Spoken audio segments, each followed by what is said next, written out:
Hello, everyone. Good morning. Today, my capstone will be looking into stem cell research and privacy challenges. So, what is stem cell research?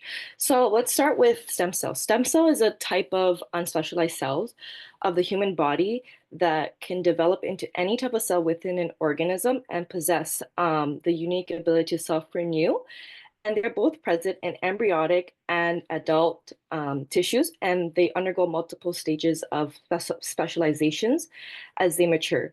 So, stem cells was actually discovered in the 1950s by a scientist called George Mathis in the late 1950s, with the first bone marrow transplant made by him, and he discovered this. But then it further went along into the 1960s by two Canadian scientists who discovered blood-forming cells, stem cells in mice. And these cells could self-renew, which launched a new field of research.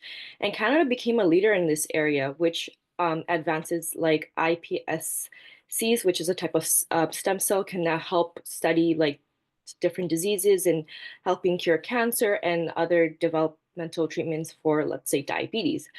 The existence of cell research, it continues to advance in other countries like the United States of America and South Korea, whilst implementing regulatory frameworks and structures to support stem cell research and clinical trials. So, although stem cell therapy and research is such a great medical innovation, that looks into curing and treating many chronic and life-threatening diseases, it actually raises many privacy issues in mainstream healthcare system and ethical concerns and economic constraints, which we will further dive into this presentation. So I've actually created a chart on showcasing the four categories of the policy landscape, such as policy regulation, ethical concerns, and economic considerations, and also stakeholders. So the first is we're going to look at policies and regulations. So the Assisted Reproduction Act is a legislation that regulates and establishes a framework to help protect the health and safety of individuals and the rights of individuals who use or are born of who are born to use like the assisted reproduction, human reproduction in Canada.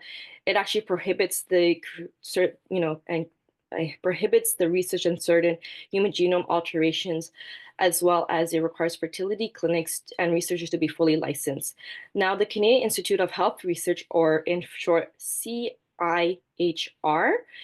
is a guideline that ensures embryos use is based on donor consent, and it's going to tie in with Bill C-56, which I'll further discuss in the next slide. It regulates embryo use and aligns with the CIHR guidelines. And then lastly, the Stem Cell Research Oversight Committee, it reviews research using human embryonic stem cells. Oops, my bad. Stem cells, and it it allows like especially animal uses animal grafts. So the ethical concerns of stem cell research is basically like the sanity of human life. Like, are we cloning humans? It raises a lot of concerns about donor consent and compensation and other privacy issues. It actually there's a lot of controversy in society of like, is it going to act like God? Like, are we going to act like God because we're going to clone? Are we going to clone ourselves? And also that relates to a lot of data breaches and intellectual property regarding like consent and re-identification and genetic discrimination.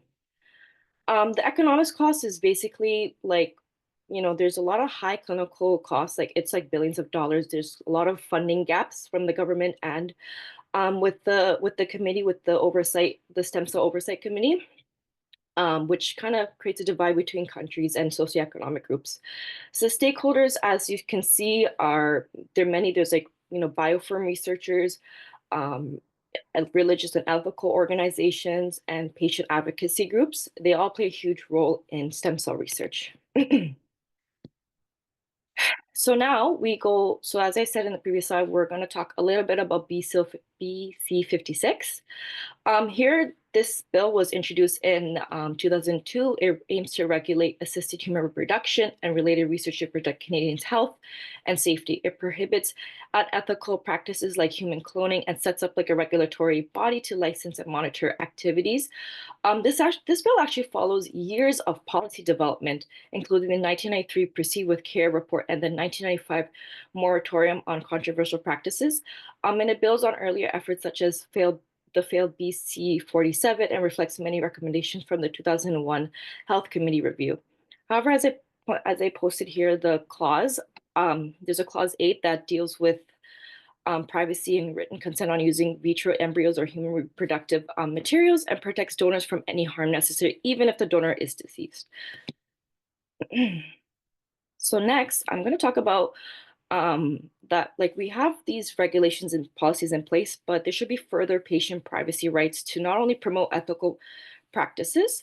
So a framework goal that I was thinking about when doing my research is to follow national and international laws by year 2026 and cutting data breaches in stem cell research by 50% and building public trust through transparent reporting. So I created 4 phases, or I propose 4 phases, which is phase 1 is developing clear guidelines, regulations to protect um, patient data privacies by March 2025, and then phase 2 setting clear guidelines and targets by July 2025, and then phase 3 is outlining realistic steps in collaboration with stakeholders by end of 2025, and lastly, the 4th one, which is ensuring the policy that aligns with frameworks and monitoring the launch by early to mid 2026. So now I'm going to talk about 3 policy, different policy analysis that I thought could potentially better the stem cell research and privacy policies. So the first is just maintaining the status quo, as in just keeping it as it is. There's no changes with the regulations and legislation in place, which avoids extra cost and political pushback. However, there's like a risk of privacy issues, which limits access to, is limited access to due to high cost and slower innovation. Without like further updates, Canada could actually fall behind in being promoted as a globally with biomedical research and innovation. The second is strengthening privacy regulation, which I believe is a better option, and stem cell research by aligning with the EU's GDPR and enhancing Canada's PIPEDA.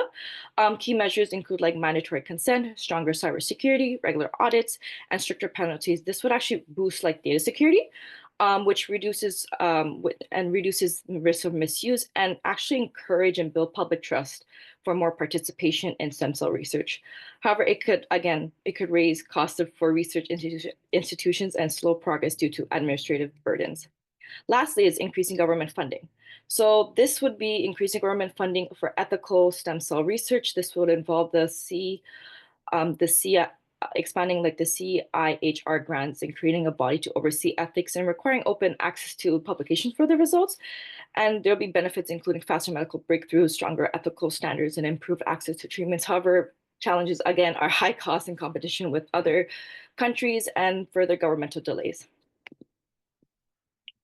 Lastly, I want to talk about policy recommendations. So as I mentioned in the last slide, I strongly believe like having strengthened privacy regulations in coordination with Canada's PIPEDA and the Europe's General Data Protection Regulation is the best outcome for stem cell research and privacy regulation, because it's aligning with these two regulations, but it would actually build improve better patient data security through consent requirements, better cybersecurity, and penalties for any breaches. And this would also build better public trust, as I mentioned, and boost participation in research, and support global collaboration.